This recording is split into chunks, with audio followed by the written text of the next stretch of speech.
Sa mga nagre-request ng mga dream experience, storytelling tayo ngayon.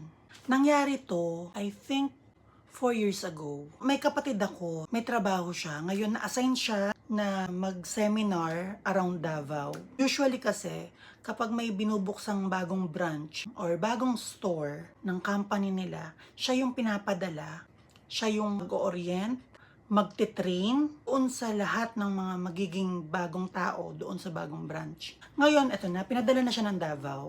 I think mga 1 month or 2 months siya doon. Yung one day, nagising ako na naginip ako. Ito yung mismong exact na panaginip ko.